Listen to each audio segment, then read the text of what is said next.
tell you just a little. Poor Blossom, Uncle Henrik said, laughing after dinner that evening. It was bad enough that your mother was going to milk her after all these years of city life. But Anne-Marie, to do it for the very first time, I'm surprised Blossom didn't kick you. Mama laughed too. She sat in a comfortable chair that Uncle Henrik had moved from the living room and placed in a corner of the kitchen. Her leg, in a clean white cast to the knee, was on a footstool. Anne-Marie didn't mind their laughing. It had been funny. When she had arrived back at the farmhouse, she had run along the road to avoid the soldiers who might still be in the woods. Now, carrying nothing, she was in no danger. Mama and Kirsty were gone. There was a note hastily written from Mama that the doctor was taking her in his car to the local hospital, that they would be back soon. But the noise from Blossom, forgotten, unmilked, uncomfortable, in the barn, had sent Anne-Marie warily out with the milking bucket. She had done her best, trying to ignore Blossom's irritated snorts and tossing head, remembering how Uncle Henrik's hands had worked with a firm, rhythmic pulling motion, and she had milked. I could have done it, Kirsty announced. You only have to pull it and it squirts out. I could do it easily.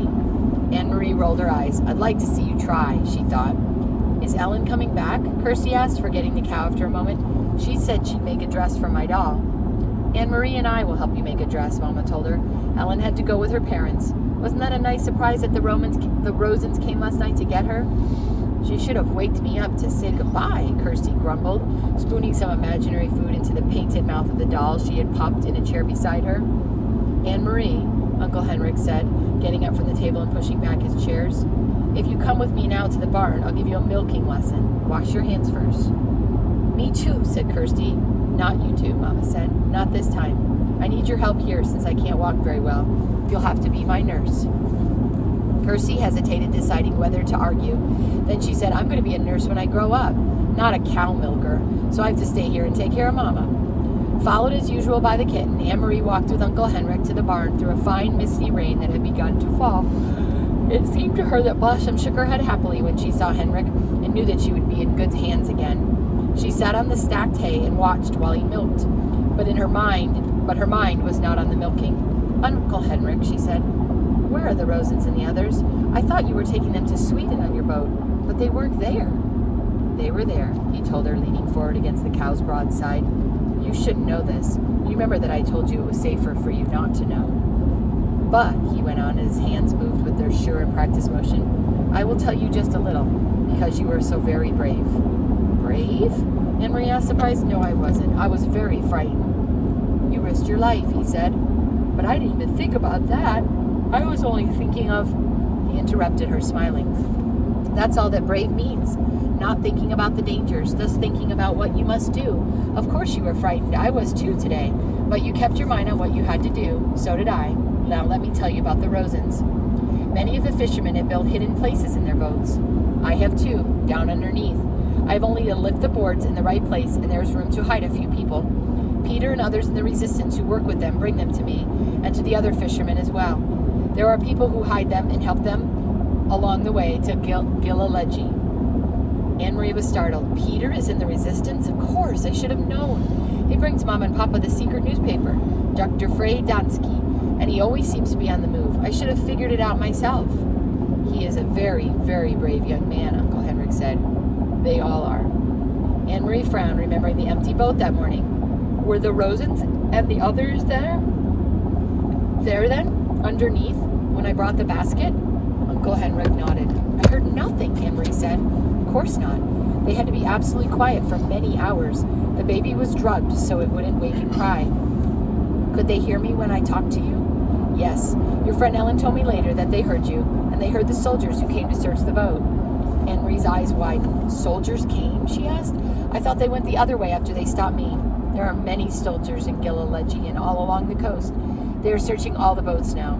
They know that the Jews are escaping, but they are not sure how, and they rarely find them. The hiding places are carefully concealed, and often we pile dead fish on the deck as well. They hate getting their shiny boots dirtied. He turned his head toward her and grinned. Anne-Marie remembered the shiny boots confronting her on the dark path. Uncle Henrik, she said, I'm sure you are right, that I should know everything, but please, would you tell me about the handkerchief? I knew it was important, the packet, and that's why I ran through the woods to take it to you. But I thought maybe it was a map. How could a handkerchief be important? He set the filled pail aside and began to wash the cow's udder with the damp cloth. Very few people know about this, Anne-Marie, he said with a serious look, but the soldiers are so angry about the escaping Jews and the fact that they can't find them that they have just started using trained dogs. They had dogs, the ones who stopped me on the path. Uncle Henrik nodded. The dogs are trained to sniff about and to find where people are hidden. It happened just yesterday on 2 boats. Those damn dogs, they go right through dead fish to the human scent. We were all very, very worried. We thought it meant the end of the escape to Sweden by boat. It was Peter who took the problem to scientists and doctors. Some very fine minds have worked night and day trying to find a solution. And what they have created is a special drug. I don't know what it is, but it was in the handkerchief. It attracts the dogs, but when they sniff at it, it ruins their sense of smell. Imagine that. Anne-Marie remembered how the dogs had lunged at the handkerchiefs, smelled it, and then turned away. Now, thanks to Peter, we will each have a handkerchief, each boat captain. When the soldiers board our boats, we will simply pull the handkerchiefs out of our pockets. The Germans will probably think we all have bad colds. The dogs will sniff around, sniff the handkerchiefs we are holding, and then roam the boat and find nothing. They will smell nothing. Did they bring dogs to your boat this morning? Yes.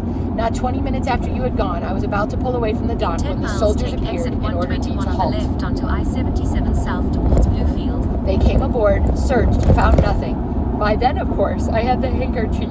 If I had not, well, his voice trailed off and he didn't finish the sentence. He didn't need to. If she had not found the packet where Mr. Rosen had dropped it, if she had not run through the woods, if the soldiers had taken the basket, if she had not reached the boat in time, all of the ifs whirled in Anne-Marie's head. They are safe in Sweden now, she asked. You're sure? Uncle Henrik stood and patted the cow's head. I saw them ashore.